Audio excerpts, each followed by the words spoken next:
बहुत दुख के साथ हम अपनी बात मणिपुर पर रखना चाहते हैं। पिछले कुछ दिनों में हमें पता चला है कि दो मासूम युवाओं को किस अमानवीय प्रकार से अपहरण किया गया, मारा गया और उनके शव के जो चित्र सामाजिक माध्यम में सबने देखे हैं, वो दिल को दहलाने वाले चित्र हैं। तो हम सबसे पहले इन दो मासूम युवाओं के परिवारों के प्रति कांग्रेस पार्टी अपनी संवेदना व्यक्त करती है। हम इंसाफ की मांग करते हैं और जिस अमानवीयता से इन दोनों को मारा गया, हम चाहते हैं कि अपराधियों को जल्द से जल्द पकड़ा जाए और उन पर ठोस कार्रवाई सरकार करे। ऐसे माहौल में मणिपुर के छात्र विरोध कर रहे हैं, सड़क पे आए हैं और उनके दर्द और उनके आक्रोश को कांग्रेस पार्टी समझती है और इस दुख की घड़ी में हम मणिपुर के छात्रों के साथ खड़े हैं। मणिपुर के माताओं और पिताओं के साथ, मणिपुर के शिक्षक समाज के साथ, हर नागरिक के साथ आज कांग्रेस पार्टी खड़ी है इस दुख की घड़ी में। क्योंकि ये बात मैंने पहले भी की है कि मणिपुर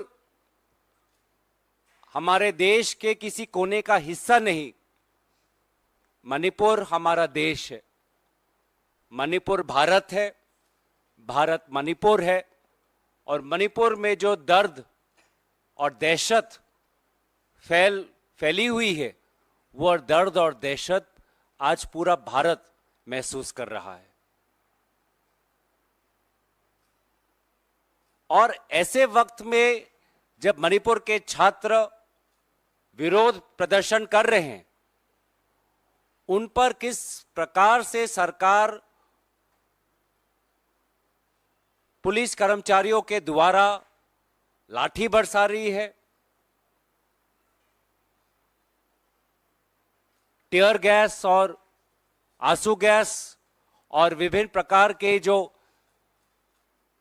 नॉइज बॉम्ब्स का जिस प्रकार का उन्होंने सरकार ने प्रयोग किया है, जो अग्रेशन वहां की सरकार ने मणिपुर के छात्रों को दबाने के लिए जो अग्रेशन जो दिखाया है, उसकी कांग्रेस पार्टी निंदा करती है। बच्चों को तो बचा नहीं पाए और आज उन मासूम छात्रों पर जो डर के मारे आज सड़क पे आए हैं, इंसाफ की गुहार लेकर, आज उन पर केंद्रीय शासित जो कर्मचारी है, पुलिस कर्मचारी, जिस प्रकार का बर्ताव किया जा रहा है महिलाओं पर, बच्चियों पर, आज बहुत से बच्चे हॉस्पिटल में हैं, तो इस प्रकार का व्यवहार का हम निंदा करते हैं। और निंदा करते हैं देश के प्रधानमंत्री, जिन्होंने आज अपनी पीठ मणिपुर को दिखा दी है। ये क्रूर व्यवहार शायद भारत के इतिहास में इससे पहले ना कभी हमने देखा, ना इसके बाद कभी हम देखेंगे। 3 मई 2023 से लगभग 5 महीने पहले मणिपुर में हिंसा का माहौल प्रारंभ हुआ और इस विगत 5 महीनों में आज तक भी प्रधानमंत्री मोदी जी मणिपुर जाने का निर्णय नहीं लिया। उनके लिए शायद मणिपुर है ही नहीं।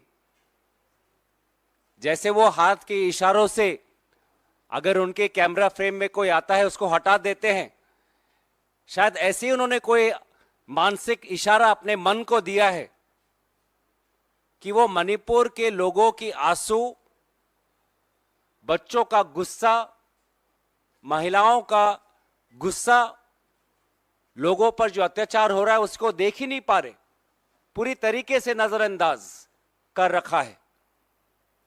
हम तो जानना चाहेंगे कि गृह मंत्री ने कहा था कि वो बार बार मणिपुर जाएंगे, मणिपुर में जाकर वो सिचुएशन को संभालेंगे, लेकिन आज भी वो मणिपुर जा नहीं पा रहे। हम पूछना चाहते हैं कि प्रधानमंत्री मोदी जी, क्या आपने एक बार भी मुख्यमंत्री बीरेंद्र सिंह से कोई बात की? नैतिक जिम्मेवारी लेने की कोई बात क्या प्रधानमंत्री ने की है? क्योंकि बार बार हमें मीडिया के सूत्रों से पता चलता है कि जो भी अगर बातचीत हुई है तो गृह मंत्री और मुख्यमंत्री के बीच में हो रही है। मुख्यमंत्री बार बार कहते हैं कि मेरी बात गृह मंत्री से हुई, मेरी बात गृह मंत्री से हुई। तो हम तो ये जानना चाहते हैं कि प्रधानमंत्री जी आप क्या कर रहे हैं? देश ने आपको प्रधानमंत्री क्यों बनाया है? सिर्फ प्रचार के लिए? सिर्फ ट्रेनों का उद्घाटन करने के लिए? जहां पे देश का एक हिस्सा जल रहा है उस पे क्या आपकी कोई जिम्मेवारी नहीं बनती? क्या वो काम आपका नहीं? तो प्रधानमंत्री से हम जानना चाहेंगे कि पिछले 5 महीनों में कितने बार उन्होंने स्वयं मणिपुर के मुख्यमंत्री से बात की। हम तो जानना चाहेंगे कि और कितना सबूत प्रधानमंत्री को चाहिए कि मणिपुर के मुख्यमंत्री को अपने पद से इस्तीफा देने का आदेश प्रधानमंत्री दे। और कितना समय चाहिए प्रधानमंत्री को, और कितना सबूत चाहिए, और कितना प्रमाण चाहिए कि किस प्रकार से मणिपुर की सरकार, मणिपुर की मुख्यमंत्री विफल रहे बच्चों को बचाने के लिए, महिलाओं को बचाने के लिए। हमने देखा कि मई महीने में कैसे महिलाओं को बचा नहीं पाए। ये बच्चे जुलाई में इनका अपहरण हुआ, जुलाई में इनको नहीं बचा पाए। पिछले कुछ हफ्तों में हमने ये भी जाना कि आप बच्चों को छोड़िए, महिलाओं को छोड़िए, आज तो आर्मी का जवान भी सुरक्षित नहीं है। एक आर्मी के जवान को अपहरण कर उसको मारा गया। एक सर तो कॉम 41 इयर्स के, जब उन्होंने लीव पे थे अपने परिवार के साथ, तो उसको किसी ने अपहरण करके एक गाड़ी में ले जाकर उनकी हत्या कर दी। आर्मी का जवान के साथ साथ हमने ये भी जाना कि एक पुलिस इंस्पेक्टर को आज वो भी सुरक्षित नहीं है। एक पुलिस इंस्पेक्टर को एक स्नाइपर के द्वारा उसको मारा जाता है। ये स्थिति है मणिपुर की। तो ना जवान सुरक्षित है, ना पुलिस कर्मचारी सुरक्षित है, ना महिला सुरक्षित है, ना बच्चे सुरक्षित है। और प्रधानमंत्री मोदी जी अपने ही वाह में मस्त हैं। अब स्वयं के छवि को लेकर वो मग्न है। वो अपनी छवि के माया जाल में ऐसे फंस चुके हैं कि देश की वास्तविक स्थिति उनको दिखाई नहीं दे रही। हम तो अभी भी अपेक्षा करते हैं कि प्रधानमंत्री जी आप नेतृत्व लीजिए, ऑल पार्टी डेलीगेशन का प्रस्ताव आज भी हमारे तरफ से है कि सारे पार्टियों को बुलाकर एक रास्ता हम निकाले। लोगों के बीच में जो एक दरार आज पैदा हो चुकी है मणिपुर में, एक एलओसी जैसा वातावरण कि इस पार एक समुदाय, उस पार दूसरा समुदाय और बीच में एक बफर जोन, और दोनों तरफ दोनों समुदाय के बच्चों ने हाथ में बंदूक लिए हुए हैं। जो उम्र किताब और कलम पकड़ने का उम्र होता है, आज किताब और कलम को छोड़कर अपने हाथों में AK-47 लेकर वो घूम रहे। बम फेंका जा रहा है, मोर्टार फेंका जा रहा है, स्नाइपर राइफल का इस्तेमाल हो रहा है। ऐसा एक वातावरण चल रहा है और कब खत्म होगा इसका कोई अंदाजा नहीं। और जब पत्रकार सच्चाई दिखाना चाहता है तो पत्रकारों पे FIR। इंटरनेट में थोड़ा बहुत सच्चाई जो निकला, दोबारा इंटरनेट बंद 5 दिन के लिए। तो कब तक चलेगा? तो हमारी राय स्पष्ट है, प्रधानमंत्री मोदी जी, मणिपुर और देश को अपना पीठ दिखाना बंद करिए। सामना करिए इस चुनौती का। ऑल पार्टी डेलीगेशन का प्रस्ताव हम आगे बढ़ा रहे हैं। लोगों के हाथों में आज भी लगभग 4000 सोफिस्टिकेटेड वेपन्स हैं। आज भी तनाव का माहौल है। इसको खत्म करना हमारा सामूहिक दायित्व है। हम अपेक्षा करते हैं भाजपा और RSS से कि वो अपनी नफरत की राजनीति को खत्म करेंगे।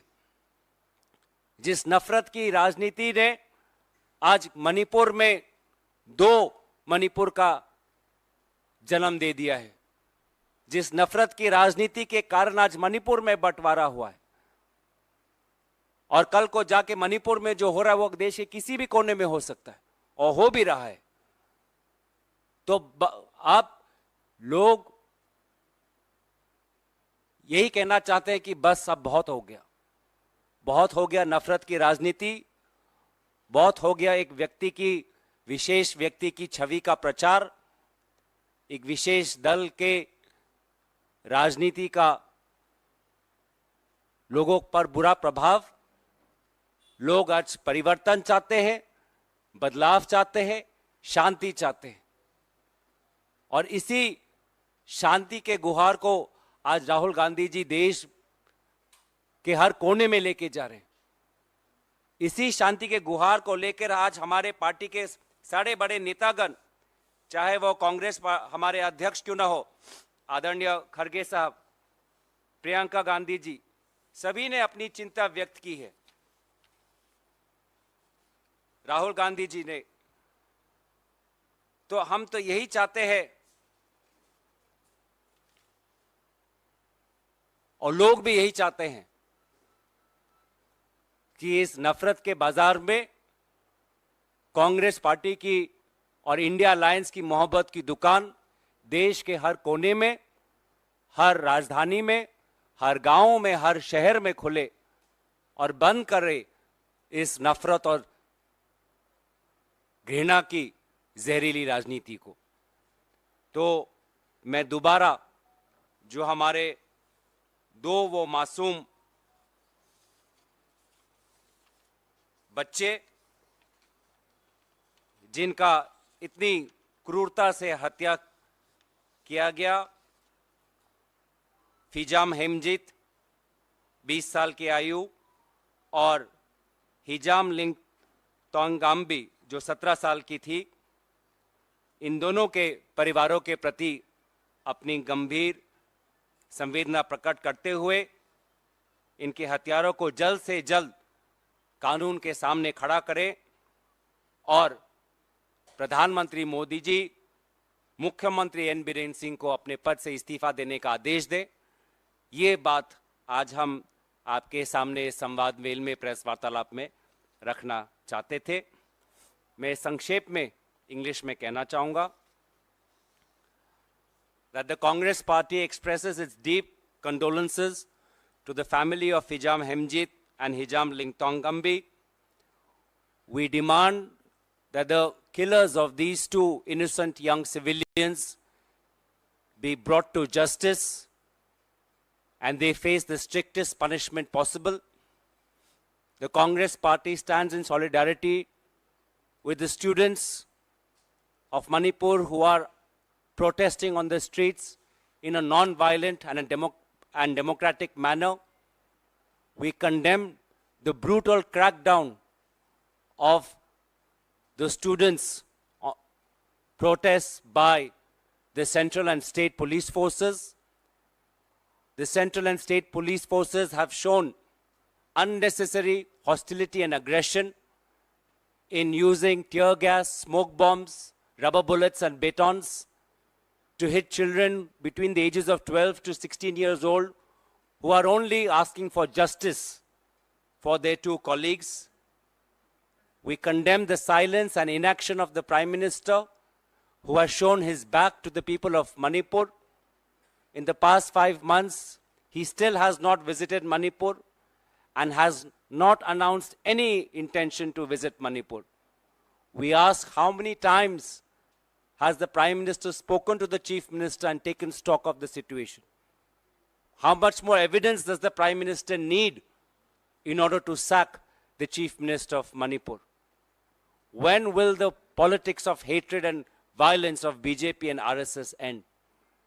In such an environment, senior Congress leaders, Congress President Mallikarjun Kharge ji, Rahul Gandhi ji, Priyanka Gandhi ji, we have all expressed our deep concern. This has been the outline of our press conference today. Nobody is safe in Manipur. Not women, not students, not an army jawan who was on leave, not the police person who was shot through us using a sniper rifle. The Manipur has been divided into two parts with a LOC in between. Children, instead of going to school, are holding guns and are on the opposite ends of this buffer zone. So this is disturbing. This is not the India that people want to see. People want to change. People want peace. And the India Alliance will strive to bring peace in every part of our country. Thank you very much.